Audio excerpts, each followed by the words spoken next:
Hello guys, it's TZK and today I'm going to be talking about Deep Rock Galactic Rogue Core. This is a game I've been playing for the last few days. I've done a few streams on it. As somebody who is a big fan of Deep Rock Galactic, I've also played Deep Rock Galactic Survivor. I was really excited when Rogue Core came out, and I still think this game has a ton of potential in early access. And so I wanted to make a review video, just basically going over what I like, what I don't like, areas for improvement, and just some things to note. Rogue Core is not the same as Deep Rock Galactic. It is set in the same universe, has the same weapons, tools, biomes, but it plays more like a roguelike, where builds and abilities are completely randomized. This game is also in early access as well, it hasn't even been out a week. So do keep that in mind. Ghost Ship Games have even released a roadmap addressing some of the core issues people have had. So they're going to be addressing Big 3, the difficulty of the timer mechanic, frustration from shared upgrade negotiations, issues with ammo economy. And first off, we're going to get new expedite upgrades, balancing rarity of expedite upgrades, reroll system, new artifacts, more weapons, balance pass, a new flying enemy, which currently isn't a thing in Rogue Core, biome development, more facility constructions, more risk vectors, and after that we are going to be getting more bosses, enemies, expedite events, more large expedite events, deployment types, gauntlet mode development. Of course, later on it's going to be some more stationary and pre-spawn threats, new weapon upgrades, new ability upgrades, gear, expanded ramrod, more intel clearance levels, and ways to influence the level timer. Eventual to-dos consist of shortcuts and alternate paths within cave systems, more bio booster decks, cosmetics, increasing difficulty, more gear, more artifacts, enemies, expedite upgrades. So they're basically doing a lot with this roadmap. It looks quite promising. I think we should give it time and they will definitely deliver. Of course, the first thing you load into in Rogue Core is going to be the ship. This has everything that DRG has, like beer and dancing, minus the arcade machine. Instead of buying beers, you have to hit weights and lift to earn them. And so far the gym now doesn't really have anything to add to character stats from what I can see. It just gives you points to spend on beer. It also has a remembrance hall like DRG to show respect to fallen dwarfs. In Rogue Core you can now kneel in front of a podium to pay your respects. Every player has their own sleeping area as well, where you can select a perk, even as a reclaimer handbook. And of course the ship is where you can buy and equip upgrades for your character, like extra red sugar or critical damage chance. You can customize your pickaxe, character, unlock cosmetics, do all that stuff. The main mission selection area returns, but actually looks different. I like the new makeover they did with the map hologram. She has like a cool animation to it. There's 4 difficulty levels called depths. You do have to work your way up to them. However, the ship itself, some of the areas do feel a little bit unfinished, like a door at the back of the launch pod, which doesn't really go anywhere. It's just like a black void. I guess that's just like to add detail. Every perk in Rogue Core has a gadget that they utilise along with a passive and active ability. Active abilities are for helping the team, passives are for helping the perk. The Falconeer has a shock drone that can electrocute enemies. The shock drone can also revive allies when they go down. It can also deploy a defensive zone that deals electrical damage. The Guardian, equipped with concussive munitions, stun enemies, and if overwhelmed he can deploy a repulsion shield to push back enemies. You can also place a defensive zone to replenish armour to allies, and with the retcon you can turn back time and teleport to a state in time, basically giving back all the ammo and health that you lost, which is actually really useful. She also has a rage ability to deal more damage as you receive damage, and if everybody is down, retcon also has a failsafe to get an extra life. The Slicer has an energy arm mounted sword to deal close combat damage. Can also dash towards enemies using the sword. You can even deploy a 180-degree shield to block incoming damage, although if enemies get up closely they can get past the shield, which doesn't make it as effective. And finally we have the Spotter, who marks enemies using darts for extra critical damage. Even a scanner which scans the whole cave to mark out every enemy location, and even deploys a single-use ammo pack to resupply teammates or yourself.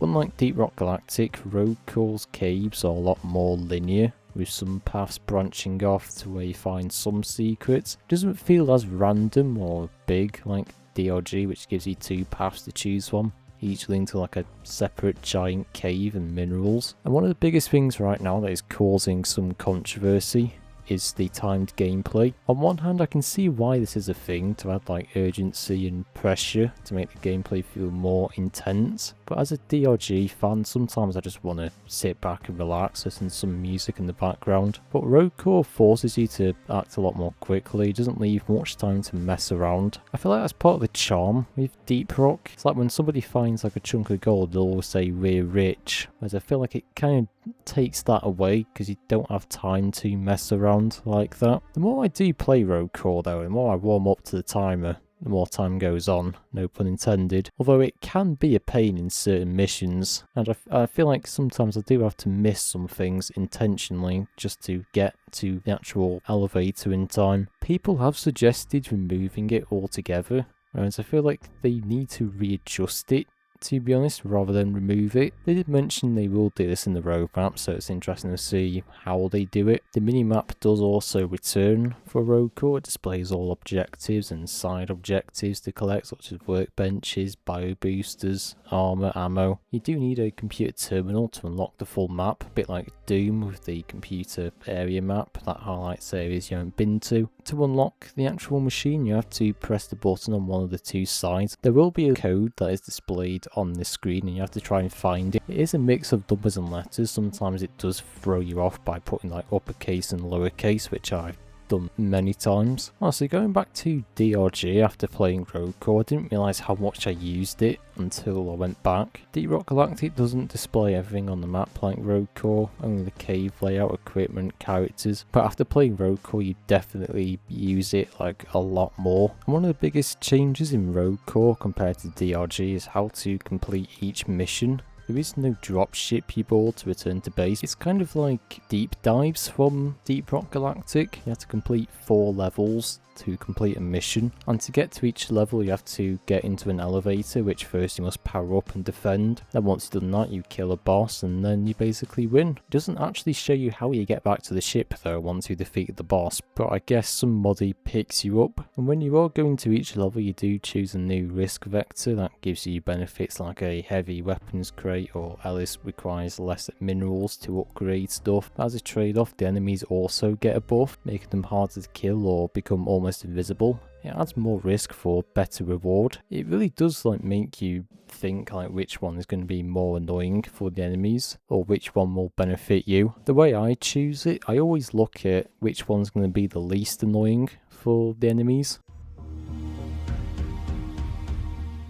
In every level you can find stuff that will benefit you and basically give you more upgrades. For example, you can find workbenches, which you have to find a toolbox and bring it back. Once you place the toolbox, you can get better weapon upgrades or even upgrades for your perk abilities. Bio boosters give a choice of 2 upgrades, such as extra melee damage or increased critical chance. Upgrades vary on who you play as and what you specialise in. Armor boxes restore the player's armor, making them take less damage. Can only be used once, does not regenerate. Unless your perk has a armor ability like Guardian. You can also get armor from refilling ammo from an ammo terminal, but this is one of the only ways that you can get armor. It's not like health where you can find it around the map and just get it like all the time. It is very scarce. Now instead of getting nitra or gold in each level, you do only get 1 resource, and that is Expedite. It is the only ore that you can mine. Expedite is basically used for getting upgrades. You have to deposit it into Ellis, and if you collect a certain amount of it you will get an upgrade that you can buy. There's also no side objectives like collecting a certain amount of alien fossils, boogaloo caps, apoca blooms, not even any cropper, bismore,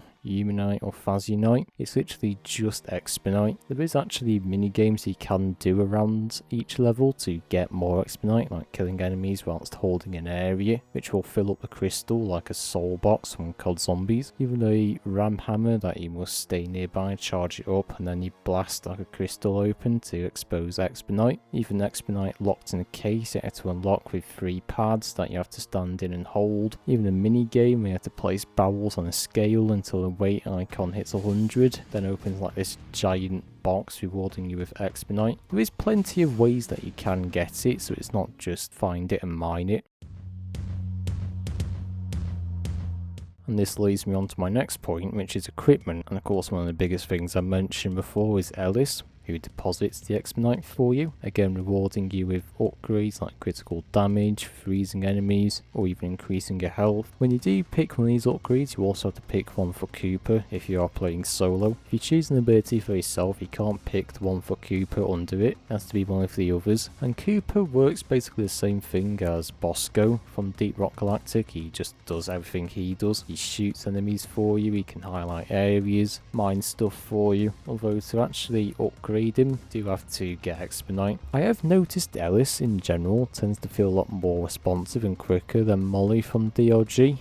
In Rogue Core, Ellis feels like it follows you around and responds quicker when you actually need them, rather than Molly the Mule, who will literally just wander off and take ages to arrive when you need it. You can also find the old mules from DRG, which you can repair for Expedite, almost making you miss playing it. And of course the thing is with using Ellis to get upgrades, it is easy in solo as you can pretty much get it whenever you want, but with online randoms it is a nightmare. Rogue Core does encourage more teamwork, so you have to communicate with your team and carefully choose upgrades if you want to survive. But with randoms, nobody really talks to anybody, it's pretty much every man for himself. Most of the time when I play random games, if a legendary upgrade comes up, it's always taken like instantly, whether your perk actually needs it or not. I find it's much better if you actually play with somebody that you know. I was actually playing Rogue Core with a friend of mine and it does feel a lot better. All weapons, tools and grenades have been decoupled, so not tied to a specific class. Instead they're randomly given to you, so you get different stuff every time. You can now mix and match engineer guns with gunner whilst also using driller's drills. Once you do get through the rift gate and open the weapons crate using Ellis, get a selection of which guns you want. Grenades are a separate thing you must open using Ellis. At the beginning of the mission you will only get one weapon, one tool, one grenade, but you can find more weapons or upgrade the current ones at a workbench. There are some old weapons that return as well, such as the jury-rigged boomstick, which actually has a new reload animation. It actually looks really nice. I like it more than the DRG one. It even has partial reloads when you shoot one shell. It reminds me of Doom 2016's double barrel whenever I play with it. Even the grenade launcher from NG returns with the ability to shoot 2 grenades instead of 1. I have noticed some of the weapons like the flamethrower hasn't even returned, unless they've been replaced with some of the new weapons. Either that or I haven't seen them yet, but I have played this game for almost 20 hours. I haven't even had the flamethrower once. Mind you, it could be something they're going to add to the roadmap, perhaps. My only potential issue I can think of with this weapon system is that you would go for the same tool or weapon every time, not really giving any other one a chance. It's like when the option for driller's tool comes up, I take it every time. I've hardly needed the zipline or the platform gun. I feel like driller's drills are literally the best in my eyes. See, something like the zipline gun isn't too bad every so often if you can't get the drills, but if the drills do come up, I never refuse an opportunity to grab them. The core spawn from Season 5 of DRG actually returns in this game, which are the more common enemy you will see, like glyphid grunts from DRG. The core spawn do also appear in Deep Rock Galactic, not just Rogue Core, when you mine the core stone and then you start that mini event. That was where they were first introduced, and that of course ties in with Rogue Core, where they are the main enemy. And alongside the core spawn we also get new enemies like edge stalkers, clammerheads, scorchers, crawlers, bruisers, a ton of new enemies that add different challenges, like they're faster, more health, mobility. They haven't yet got any flying enemy like the Macterras. That is on the roadmap, so we'll be seeing more of those. The bosses in Rogue Core are a lot tougher. They vary depending on what depth level you play on. To kill them it does consist of just shooting them until their armor is gone and then throwing the red crystal into the pit, which does kind of get stale a bit after a while, but each boss does have a unique attack, like the Ramok Gatekeeper, who headbutts and creates tornadoes throwing you around the map. The Gotarak Gatekeeper also launches missiles, is more mobile, makes him hard to hit at times, so each boss is unique in their own way. It's just killing them is kind of the same. Once you do know how your perk works, you can utilise the abilities to kill the bosses quite easily. It's just learning their attack pattern, using the perk abilities, and then when you finally kill the boss, you can complete the mission and return to the ship. So after everything I've said in the video, would I recommend the game? I would say yes if you're a Deep Rock Galactic fan, that is. But just again as a little warning, do not go into this game thinking it is the same as Deep Rock Galactic. It's a completely different game. You will get beaten up more often, you most likely fail your first run or second run. It is something that you do tend to get used to the more you play. If you like Deep Rock Galactic Survivor and you enjoy playing roguelike games, or if you want just a challenge to test your skills, I would recommend it. If you are a new player who's never played a Deep Rock game before, I would not recommend this game to you. Play Deep Rock Galactic instead. It's more beginner friendly on the lower difficulties and a lot more forgiving. But yes, we're going to end the video here. Do let me know what your thoughts are on the game, if you've played it or if you're looking to play it. Don't forget to like, subscribe, or also don't forget to rock and stone as well, and I'll see you next time.